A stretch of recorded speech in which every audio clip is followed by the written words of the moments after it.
जब भी हम म्यूचुअल फंड का पोर्टफोलियो देखते हैं तो हमारे सामने दो प्रकार के रिटर्न्स होते हैं। एक तो होता है टोटल रिटर्न्स, ये देखिए 1.78%, लेकिन यहाँ पर एक XIRR भी लिखा होता है जिसको extended internal rate of return कहा जाता है।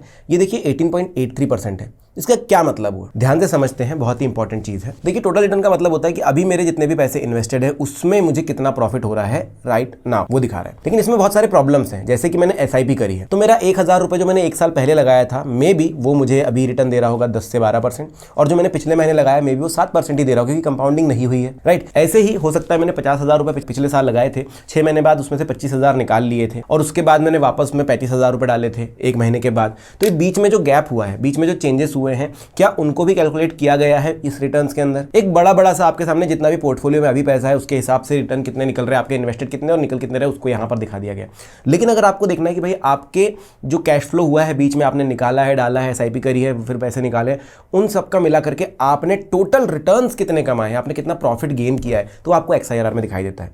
इसको और अच्छे से समझते हैं। इस पर यहाँ पर क्लिक करूंगा और देखिए मैं क्वेश्चन मार्क पे जाऊंगा। दो प्रकार के XIRR दिखाई देते हैं, लाइफ टाइम और एक्टिव पे क्लिक करूंगा तो देखिए साफ साफ बता रहा है कि आपके कुल वार्षिक रिटर्न को एक निवेशक के रूप में दर्शाता है। आपने पिछले 1 साल में जितना भी कुछ ट्रांजैक्शन किया है उसमें आपने कुल प्रॉफिट कितना कमाया है, ये सिंपल सी बात यहाँ पर दिखाई दे रही है। और एक्टिव XIRR की बात करोगे तो अभी फिलहाल में जितने पैसे हैं उसके ऊपर किस हिसाब से आपको रिटर्न्स मिल रहे हैं उसके बारे में यहाँ पर दिखाया जाता है। तो ये आप भी जाकर के चेक कर सकते हैं। अपने ग्रो ऐप पे डैशबोर्ड पे जाइए, XIRR पे क्लिक कीजिए और ये क्वेश्चन मार्क दबा दीजिए, आपको यहाँ पर पूरी डिटेल्स मिल जाएगी, हिंदी या इंग्लिश जिसमें भी आप पढ़ना चाहते हैं। आई होप मैं क्लियर कर पाया। अगर वीडियो अच्छा लगा है तो लाइक, सब्सक्राइब, शेयर जरूर कर देना।